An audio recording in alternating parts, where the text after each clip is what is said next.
with technology, often there's a rush to find the best way of using it or the most efficient. And I think what's interesting about AI is it's actually really personal and individualistic, what you end up using and what your kind of workflow with it is. And everyone has quite a different one. So I think when you discover things which fit your particular working style, it can really accelerate it. Welcome to Careers Unwrapped, the podcast created to help you build and accelerate your own career. And in this episode, we're focused on the world of artificial intelligence, how it's changing work, the opportunities it provides, and ideas to link it to your own career development as well. All through the eyes and experiences of Jocelyn Burnham, who is an amazing independent speaker, a consultant, a trainer in AI, with particular experience around the areas of culture, arts, and heritage, having worked with Arts Council England, the Tate, Shakespeare's Globe, and many, many more. At Careers Unwrapped, we delve into real-life career experiences from successful people who've been through the ups and downs, the wins, the fails, all to give you raw, actionable advice to help you get ahead. I'm your host, Mark Fawcett, and Jocelyn, welcome to the show. Thank you, Mark. So lovely to be here. I think one question I'm going to come straight at you with, it's the first time I've ever talked about Shakespeare and artificial intelligence in an introduction. So what's happening here? If we're moving from one of the world's greatest playwrights who did all of their work with a quill pen to a position now where artificial intelligence can write a whole play for you, where are we heading in terms of AI and what it does in the world of culture and the arts? Oh, no small question, is it, as far as how culture is going to be adapting and playing with these tools? I mean, it's kind of anyone's guess. That's the exciting thing. I always wonder, would Shakespeare have used spell check if he was around today? Would he have been embracing some of this stuff, or would it have been kind of antithetical to Shakespeare's work? But I see a mixture of it. I mean, I try not to kind of be a crystal ball on where things are going. I think the conversation is most interesting when creative people start to learn what's out there and start to play with it. And we can learn from them what the future of culture looks like, if it changes at all.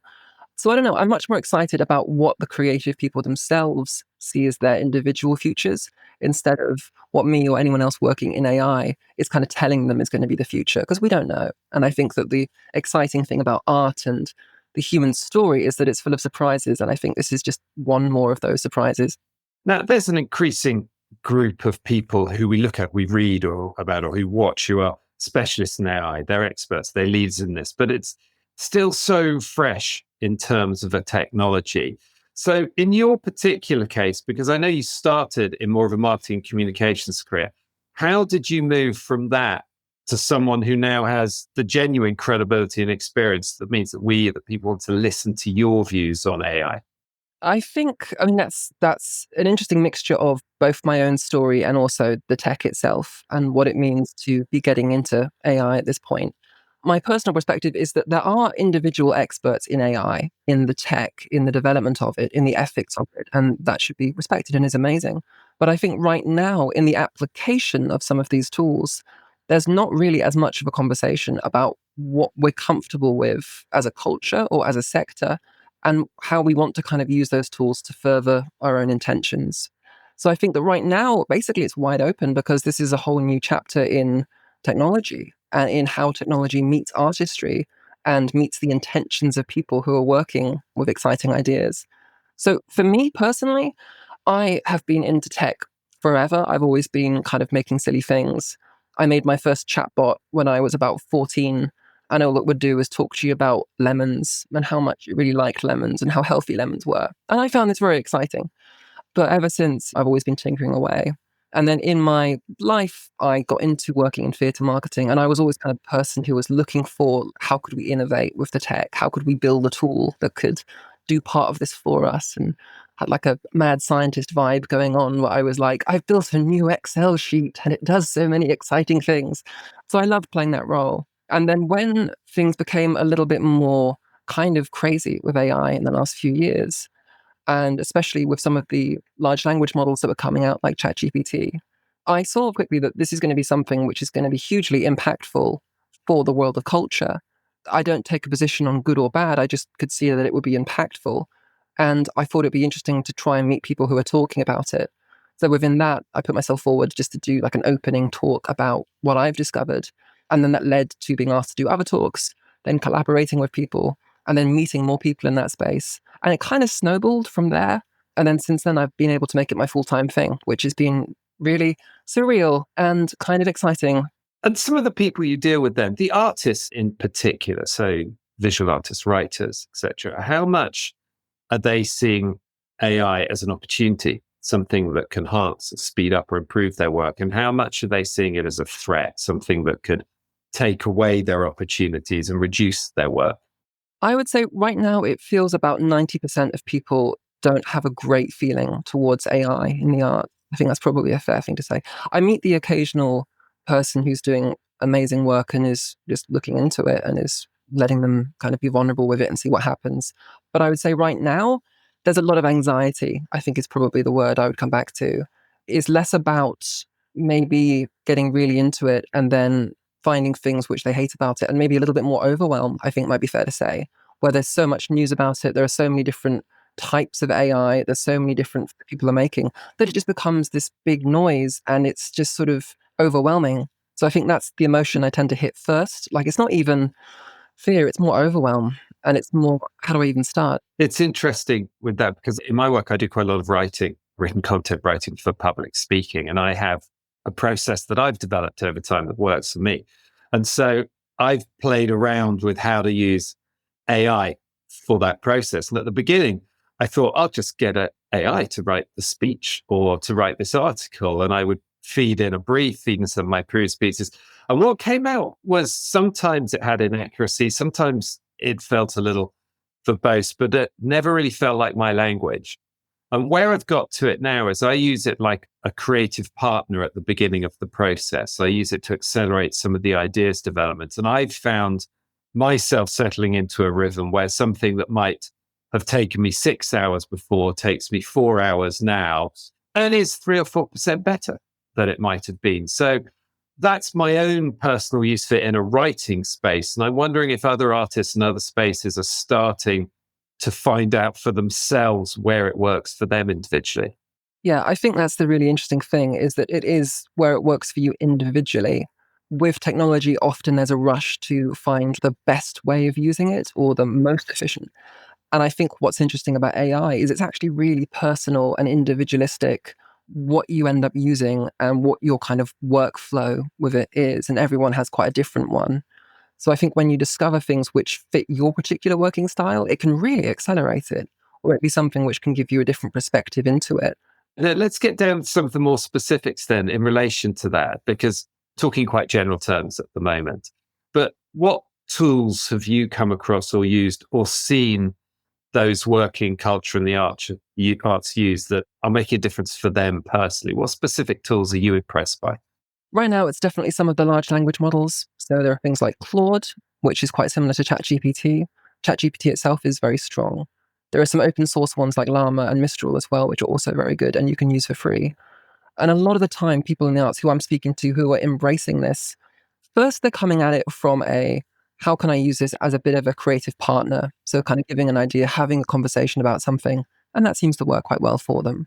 And often it's more of a, how can I have something critique my work and actually sort of be a friendly bit of criticism that can say, oh, you didn't consider this, you didn't consider that. That's being used for it too. And then also it's things like accessibility too, which I think is one of the most exciting things about AI is how it can make content much more accessible for different audiences, different people. And when I say that, I don't just mean in the traditional sense. I also mean in the sense of there could be an academic article, which I know is talking about topics which I find interesting, but I can't quite follow the language because it's very specialized.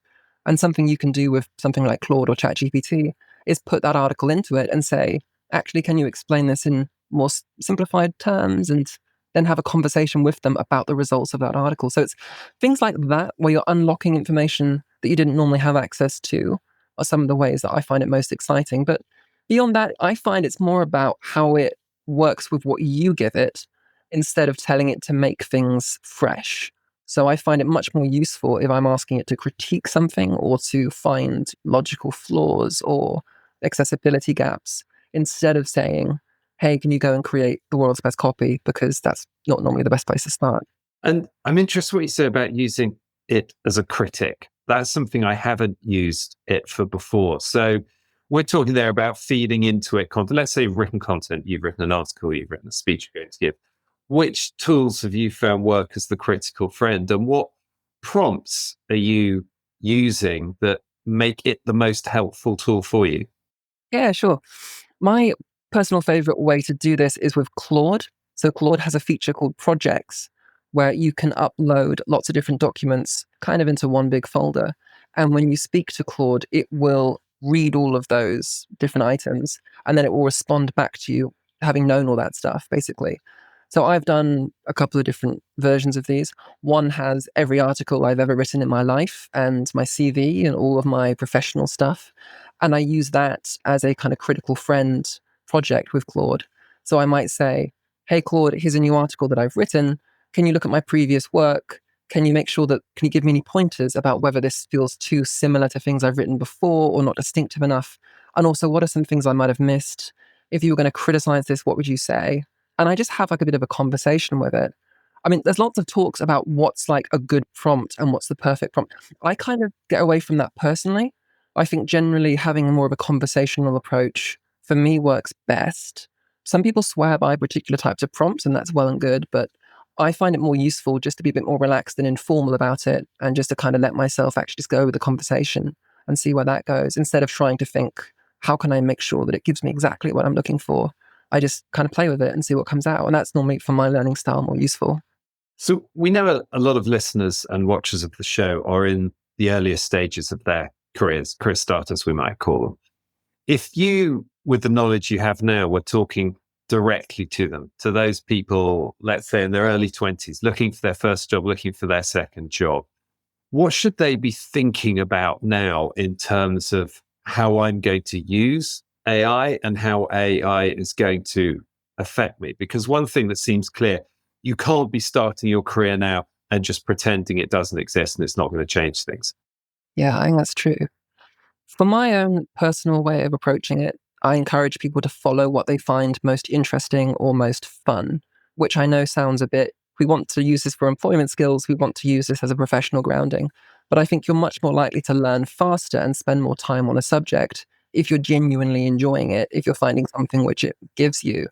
And within that, there's lots of worlds within AI where you can do that. So there are people who are using tools like DALL-E or maybe Midjourney to make comics and then to kind of write comics themselves and kind of apply their words to these images and create whole graphic novels. And there are communities popping up of people doing this and getting really excited about it and sharing tips and learning things, or making music with like Suno or Udio or something.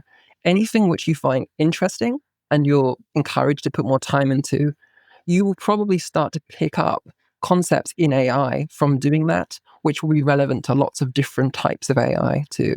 So you might start learning some of the ways it can be biased, or some of the ways it can be censored, or some of the ways that if you change prompts in certain ways, you get different results, all this sort of stuff. You will begin to pick up naturally because you're having fun, you want to play with it. Whereas if you see it as a textbook that you have to read because otherwise you might not get employed and it's all this stress and it's all this weight, it's not going to work, I think. You have to enjoy the process. I think that what we're seeing often with technology now is the creation of new technologies through generations is actually being controlled now more by the users than ever before. So if I can explain that. So when groundbreaking technologies came out, like the telephone, the people who created the telephone said, this is how you use it. And there wasn't really much room for maneuver. And then you might have had motor vehicles, and there was a little bit of room for maneuver. Drivers might have driven them faster or better than the engineers who created them. And as you move through, then the creation of the internet, now the creation of AI, there are people actually putting technology out there. And it's the ones who are using it who are creating its future rather than necessarily the engineers who possibly don't even know how it's going to be used when it goes there.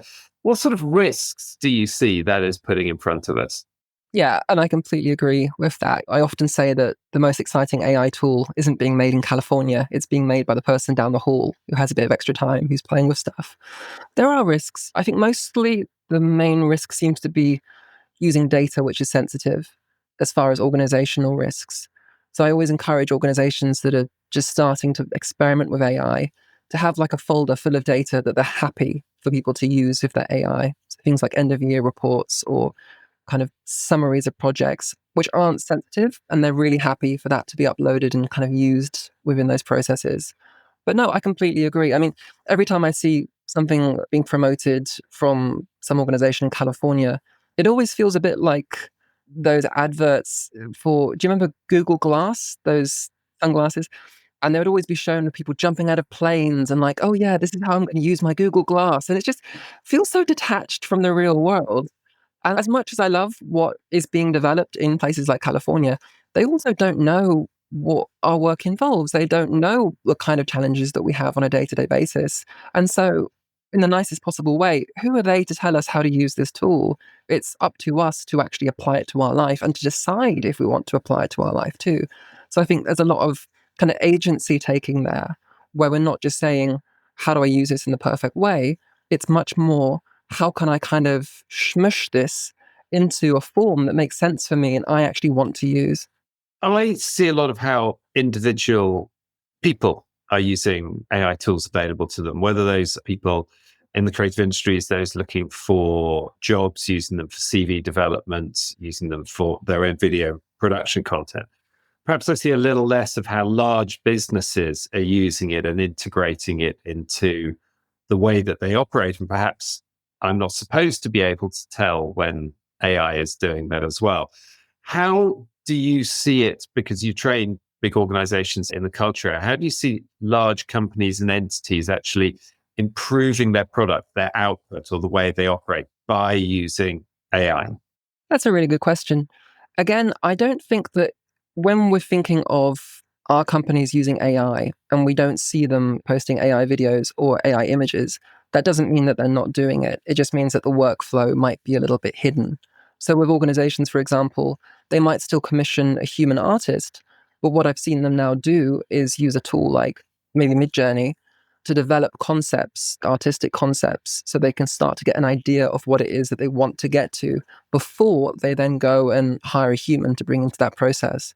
Now, that's of course controversial because previously you would have hired a human to do the whole thing. So there is work that you're taking away, but that's the honest truth. That's how I'm seeing some of these organizations start to use this stuff because they still want to employ humans, but they want to save themselves money. And that is the reality. I'm neutral about that. It's a very controversial thing. But those are some of the ways in the more creative aspect. But on a day-to-day thing, it's much more about proofing, I would say. Logistics. Some people are using it with looking at all their data is a big one. So, for example, if you're an organization and you have lots of data lying around from previous studies that you might have done, which isn't particularly sensitive, you can upload these to Claude and you can say, can you read this and maybe find some blog post ideas from this data so we can actually put this on our blog and talk about this data again and use it as a resource. That's a real life thing that I'm seeing happen quite a lot because finding stories in data is quite a difficult thing for a human to do, but it's a really intuitive thing for an AI to do. And that's one of my favorite uses too, is it's so nerdy, but finding like a random bit of data and being like, can you find the weirdest entry in this data? And just exploring it in that way, organizations much more data literate because suddenly it's not just one or two people in a team who are looking at data, but it can be the whole team and finding different things to describe within it. So stuff like that is where I'm seeing kind of change happen. Can you maybe bring that to life for us with an example? One of the organizations you've worked with perhaps over the last couple of years, and I'm interested about how they're using either historical data or knowledge they may have about audiences or shows or products that's worked and that hasn't. Where's an example of where an organization you've been close to has actually used this to make a difference?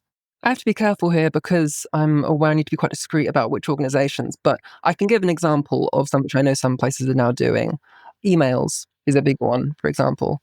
So you have obviously email analytics are stuff which we've had for a long time, which are already built into these email platforms.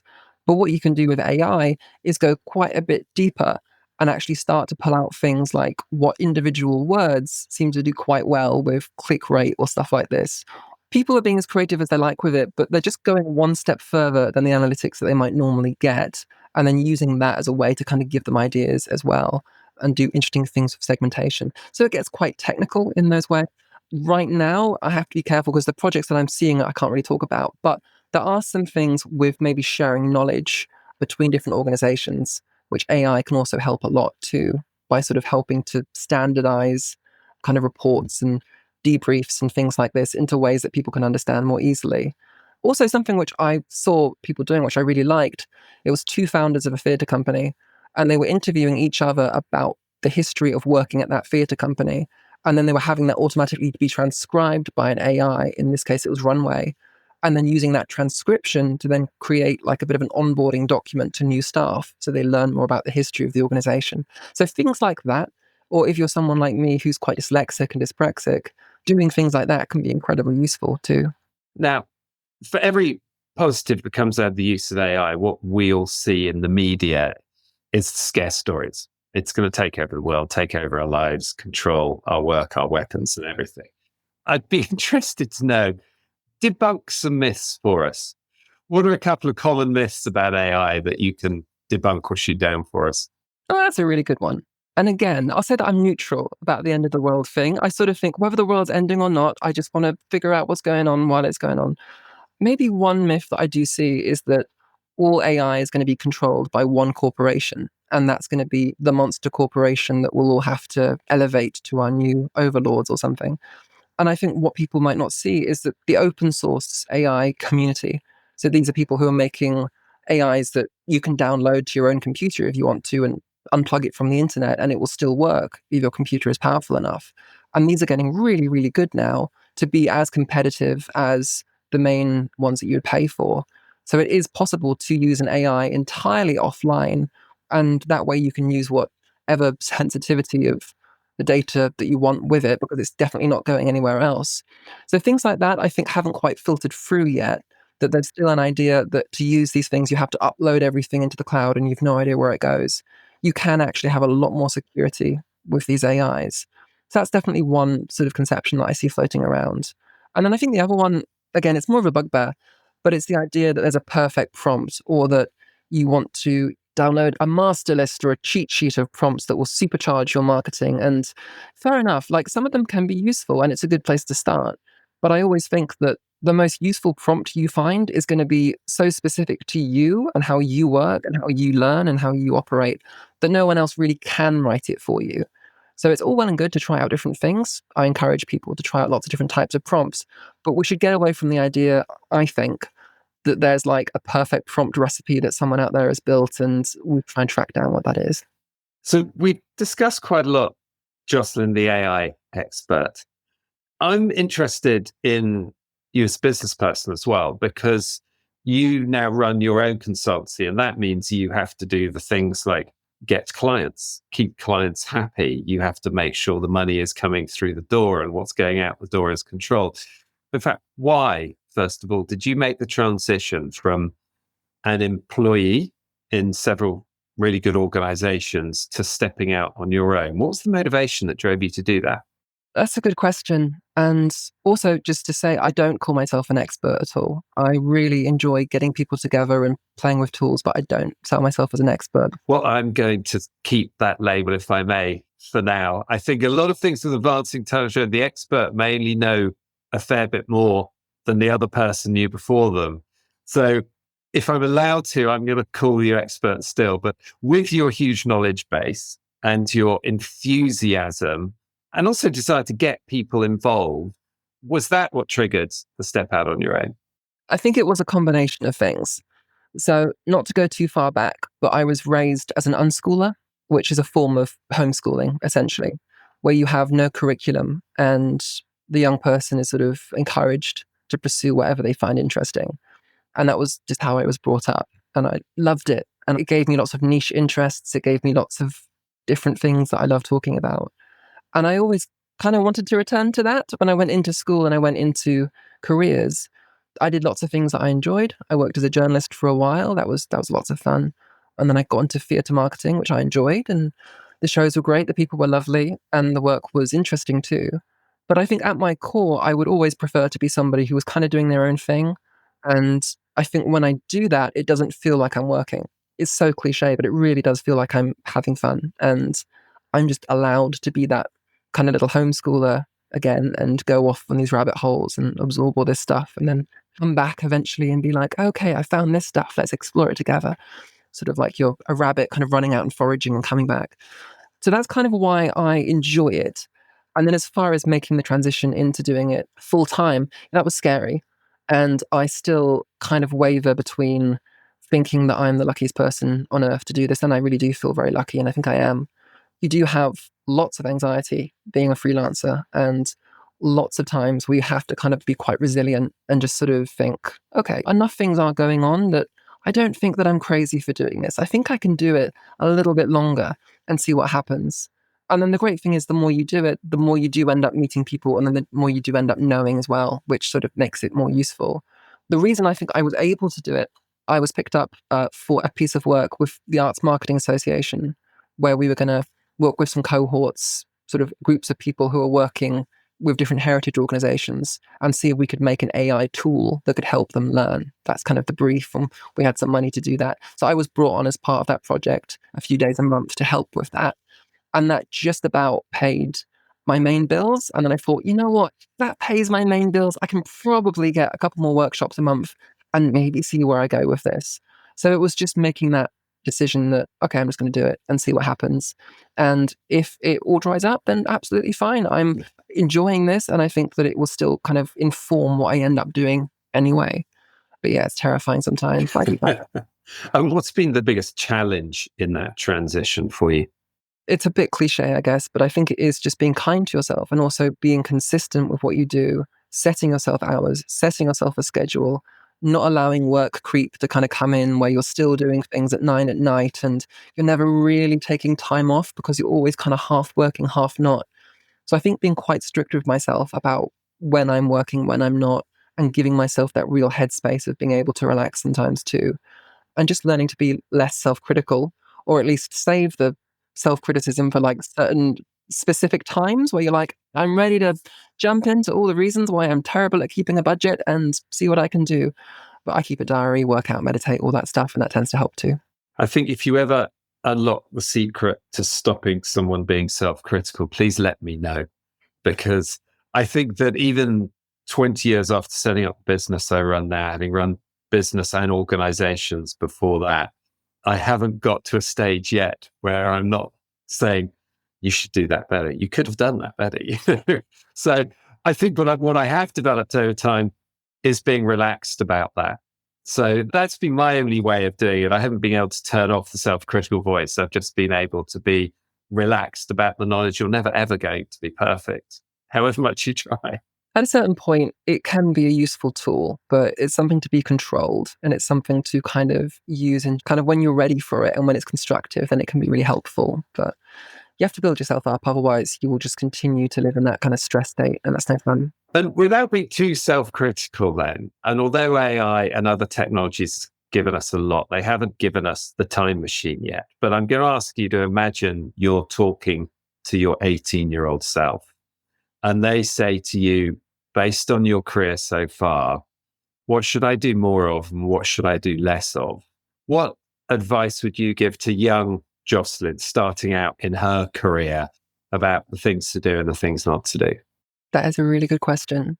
I would say make more things, basically, even if you don't know how, even if you feel like you need to watch a whole load or do a course to be a filmmaker or whatever, just put that out your head and make stuff. You will learn so much faster doing your own versions of things, making your own films, making your own computer games, just allowing yourself to live in that space where you're kind of rubbish at something, but you're enjoying it, and find as many of those as you can instead of the space where you're trying to work out what you're already good at so you can get approval for it, which I think was my tendency in my early 20s. And I think is a lot of people's tendencies. We want to find the thing that we're meant to do, the thing that we're naturally good at. And what I realized, there are some things that I'm naturally good at, but I don't enjoy doing them. It's the stuff which I end up enjoying. It's the stuff that I was really rubbish at when I first started. So I kind of wish I'd had more of that mindset, that just being comfortable being rubbish at something and enjoying it, laughing about it, being like, I'm going to try this violin again and I'm trying to watch my language and I'm terrible at it. So that kind of thing I think is useful. And I think also beyond that, probably looking for criticism more, but like constructive criticism. So it's not just have I published this article in my favorite magazine? No, oh, I must be a loser. But much more, hey, these are two other people who are writing similar things to me. How about I meet them now and then and we actually like constructively criticize each other's work and say what's good and what isn't. So I think finding those opportunities for continual improvement and honesty from your peers probably would have served me a lot more instead of just writing stuff on my own and submitting it and then getting disappointed when nothing happened. I find that a really interesting observation, because what we see so much of, and we do a huge amount of work in and around people who are looking to start their career or develop it, and they are often thinking or asking or saying, I want to find the thing that's right for me, alongside I want to sort of find the me as well. Yet everything shows that there isn't a thing for you, because people change their careers. Most people now change career direction, change sector, change areas of work during their career. There isn't one thing. And also individual people change as well. They change through life stages. They change through relationships, children. They change through their work as well. So I think you're so right there in terms of make stuff, do stuff, try stuff is one of the most important things somebody starting out on their career can do for themselves. Overly worried about there's one thing and one direction I must do. Some people, of course, will do that, and they will end up as the brilliant surgeon or the amazing entrepreneur or the fantastic writer. But for nearly everybody else, there's going to be different paths, and they're going to chop and change between them. And I think, Jocelyn, talking to you, it's been fascinating, because I like to think I'm reasonably up there with AI, but even with this conversation, I've written some very selfish notes for me to go, oh, let's go and do that. Let's go and try that as well. But what you've talked to us about in terms of just trying it, trying what you enjoy most of all, looking at the different AIs that are out there, thinking it not just as a creative partner, but a critical friend, about helping with accessibility. There's so many takeaways from this really short conversation that anybody, whether they're looking in the sectors you've been in or elsewhere, and think, actually, here are some things I can do and try for myself. Because the absolute certainty is AI is going to change your job. And so why not be part of that change rather than just be impacted by it? I agree. And also the conversations are interesting ones. There are laws, there are guidelines, there are ethics that are being discussed right now that will affect us for the rest of our working lives. And I don't know about you, but I want to have the chance to be part of those conversations. And I think the only way you can really do that is to let yourself just kind of jump in and see what you can learn, see what you can enjoy. And that will naturally lead you to a place where you can discuss it in a richer way, where it's less about, are the robots going to take over? And maybe much more about, hey, I found one part of one task that can be sped up or improved this way. I guess to kind of leave it on, like I often think about the analogy of the internet in the 90s and how people might have thought, okay, great, there's a tool that can save me time now and it's called the internet. And we know now that the internet wasn't about saving time. That doesn't make any sense to think of it like that. It's about changing the way you work and maybe even changing what work means for you and what you're able to do. And that kind of redefining what you're able to do is actually a really exciting conversation. Brilliant. On that, Jocelyn, thank you so much for joining us, for unwrapping your career and also helping everyone else think about ways to sharpen up their approach to theirs. Jocelyn, it's been great. Thank you very much. Thank you so much, Mark. Really enjoyed it. This podcast is sponsored by We Are Futures. To find out more about We Are Futures and how we can introduce your brand, business, or organisation to the mass markets of tomorrow, visit www.wearefutures.com. Make sure to search for Careers Unwrapped in Apple Podcasts, Spotify, Google Podcasts, or anywhere else podcasts are found. Remember to click subscribe so you don't miss out on any future episodes. On behalf of the team here at We Are Futures, thanks for listening.